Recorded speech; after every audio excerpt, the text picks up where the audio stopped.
Hey, Henry, how come you're home early? I thought you'd be back on Sunday. He got pissed off at me. This is my house. I can come and go anytime I want. I don't need to give you any justification for that. Why are you unnecessarily getting angry? I was asking this because you said you'd be away for the weekend. Just shut up. I don't want to waste my time talking to you. Get dinner for me. Henry, I did not cook dinner because I had some leftover food from the morning. Oh, I knew it. I knew that you spend the day sluggishly watching TV and doing nothing when I'm away. You are such a lazy woman. Why are you saying such filthy things to me?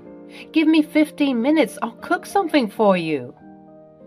I gave this comfortable life to you, you damn ungrateful woman. Hi, my name is Martina. I'm a 40-year-old woman. I've been married to Henry for the last 10 years. I was raised by my mother single-handedly, so I started working after passing out of high school. Although my mother insisted that I go to college, I thought that it would be too much of a burden on her. I started working as a cashier in a local supermarket. Although the initial salary was low, I lived frugally and saved the most of it. I worked very hard in my job, extended the shifts, and sometimes worked in 2 shifts during peak sales seasons. Gradually, I started looking at the accounts of the supermarket as I had taken some finance classes from a friend. The owner of the supermarket was impressed by my hard work and dedication. After a while, I was promoted to the position of manager at the supermarket, where I took care of the inventory, accounts, and the staff. One day, a man lost his wallet at the supermarket and was yelling at one of my staff. I kept the wallet right here. How did it vanish? Is there no safety in your supermarket? But sir, the customers should take care of their belongings. What the hell? Hearing the commotion, a crowd gathered near the aisle. I rushed to the spot and intervened. Hello, sir. I'm the manager of this supermarket. Please come aside. Let me help you. Well, I kept my wallet in one of these racks to pick up something, and when I turned back, I didn't find the wallet. It is your responsibility to help me get back my wallet. I nodded. While he continued to rant about his lost wallet, I quickly messaged my security department to fetch the CCTV footage of the last 10 minutes of the particular aisle. I also asked them to call the local police patrol of the area. Are you even listening to me? I want my wallet, as it is stolen at your supermarket. Sure, sir. We already have captured the footage and the face of the suspect. The police will be here in a minute, and we would share the details of the suspect. By then, the police arrived and the security guard shared the details with the police. The police identified the person on the footage to be a local thief. They took the details of the man and they all left. The next day, when I was just doing my usual work at the supermarket, the same guy showed up. Hey, I didn't get a chance to thank you yesterday. Oh, did you get the wallet? Yeah. The police nabbed the thief from the other lane. He was not able to go too far. The police said that it was due to your quick reaction in alerting the police and providing them with the CCTV footage. The thief was caught, and I got the wallet back. So, thank you so much. I blushed at his kind words.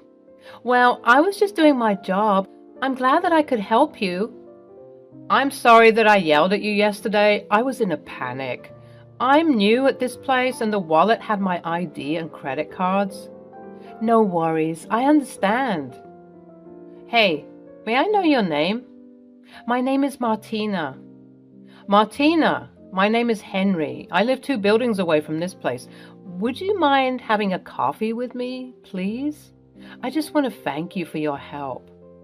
This is how our story began. Henry shifted to that place a week ago, and then we accidentally met at the supermarket.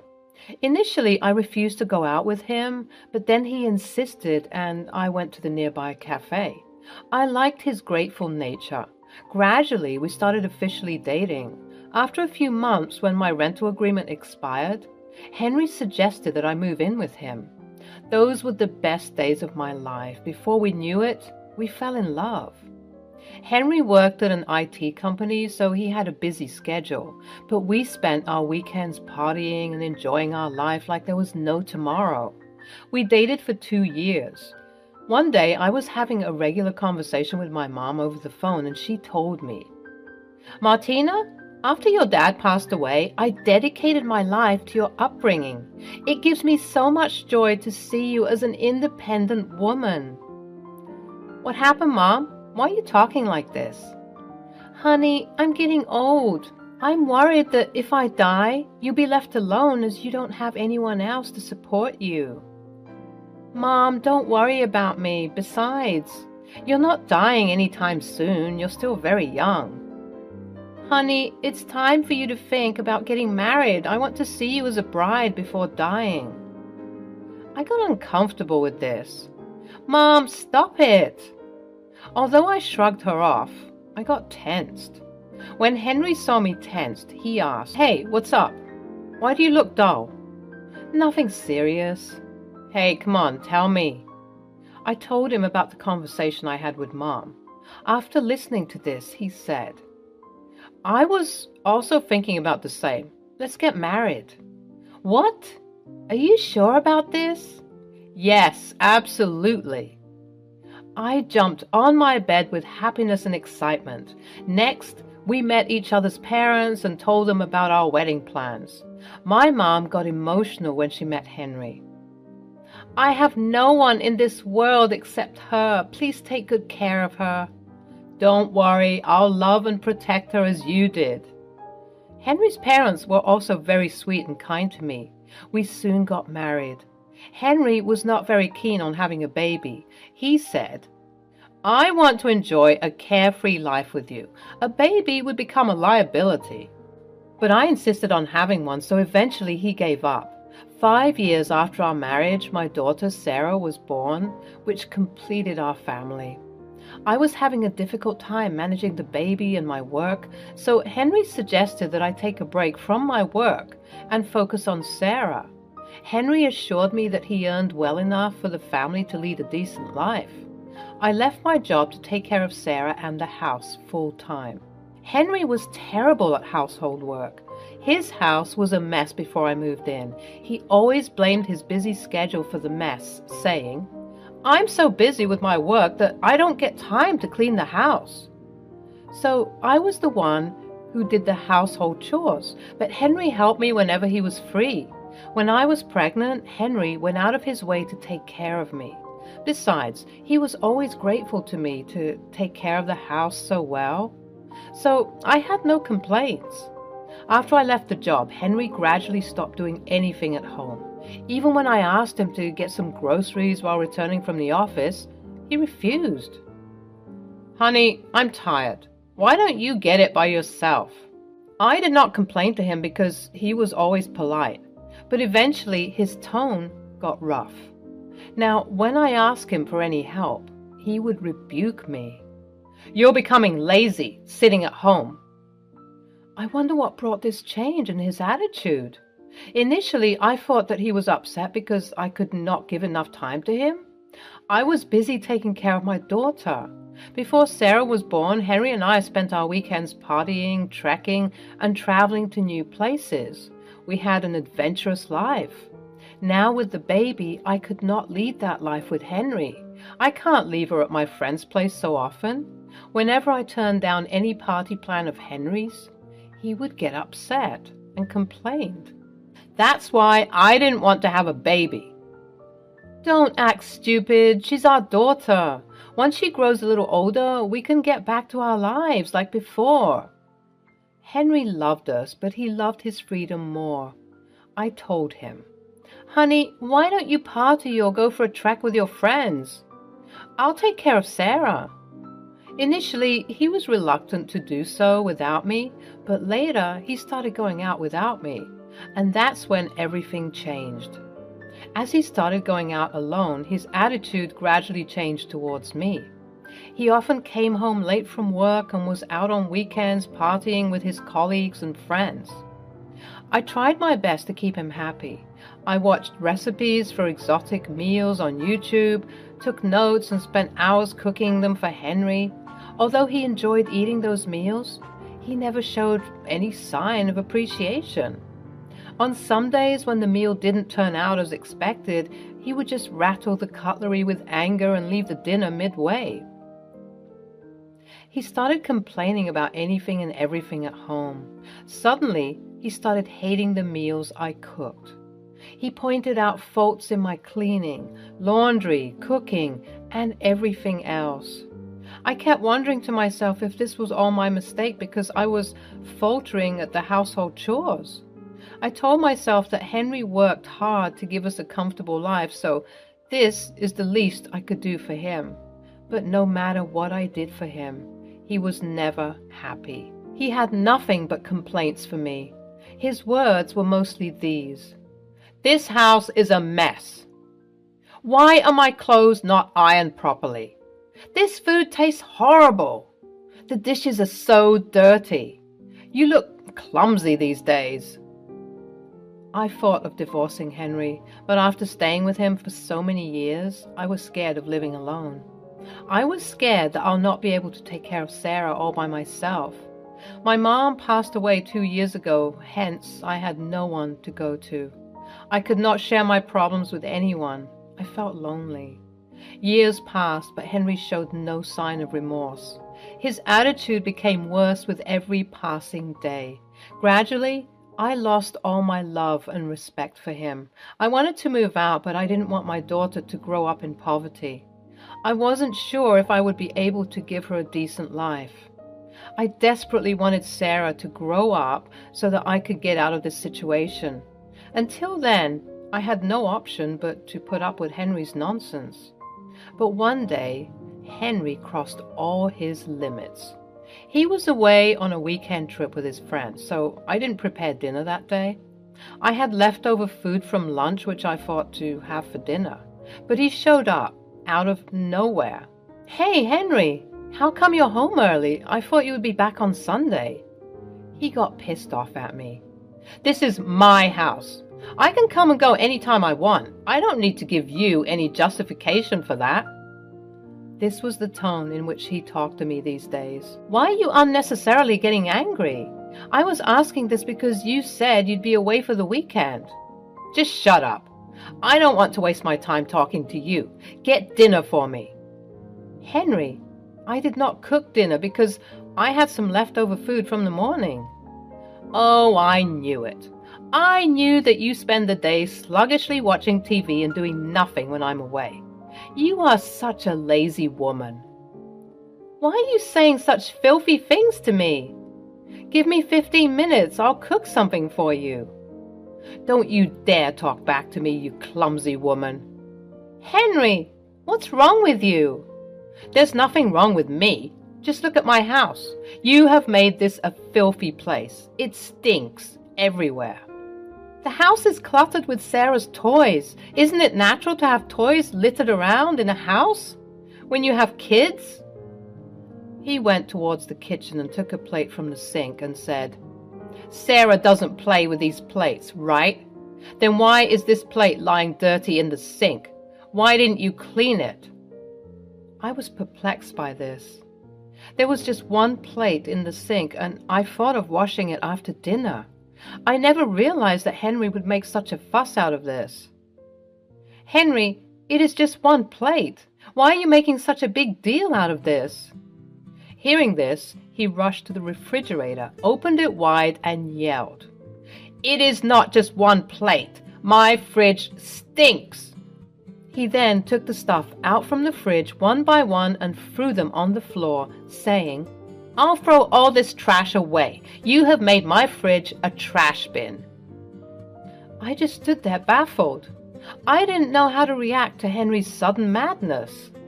He then took the leftover food and threw it into the sink. I could not control my anger. "Henry, please stop this ruckus. Your house was filthy when I moved in. It was filled with empty cans, bottles, and wrappers. I cleaned it and made this place a home. I did your laundry, cooked meals for you, and did the dishes, even before we were married.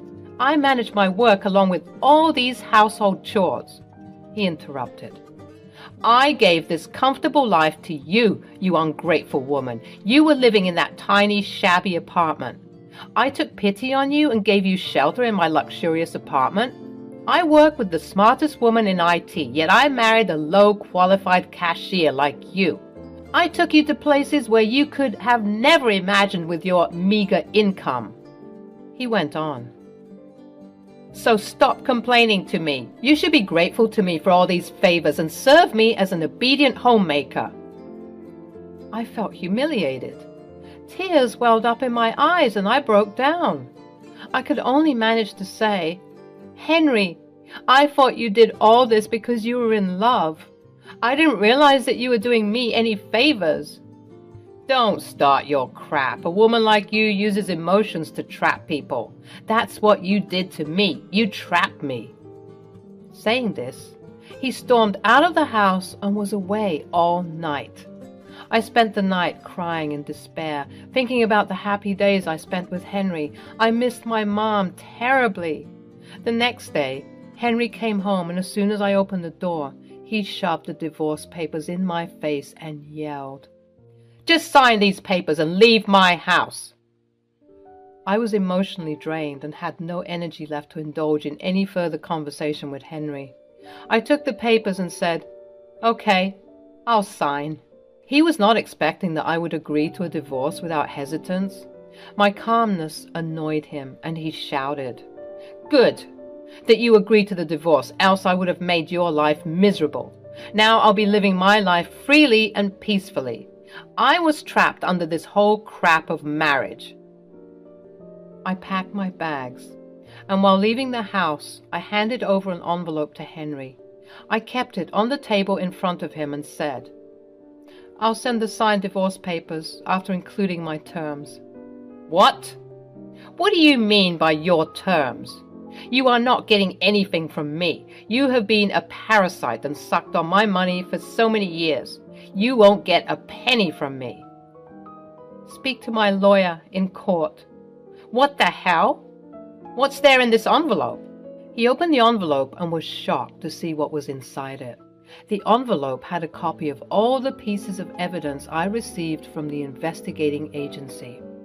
Yes, I hired an agency to find out the truth behind Henry's changing attitude. The agency sent me the details of Henry's infidelity. I got the evidence that morning before Henry came home. I was shattered by the photo evidence which showed that Henry cheated on me and spent his weekends with different women. Despite Henry's rude behavior, I was okay to give him another chance, but I could not bear his unfaithfulness. Hence, I accepted the divorce at once. Henry carefully checked all the evidence and said nonchalantly, "But I was not serious with any of them. I just had fun with them." I was baffled by his words. I could not control my anger. "You cheated on me. I was considerate to let you go for late-night parties and vacations without me. Instead of being grateful to me, you cheated on me. It was all your fault. You became a potato bag after the baby. You refused to party with me outside. You didn't come for the treks. I sacrificed those late-night parties and treks for our daughter. I wish you realized your duties as a father, too." Saying this, I took Sarah into my arms and left the house. I checked into a hotel for a few days and called up my ex-boss, the owner of the supermarket where I worked earlier. I told him about my situation and he was shocked to know this. He gave me a job in inventory management in the same supermarket. As I knew everyone there, it was not difficult for me to resume my work.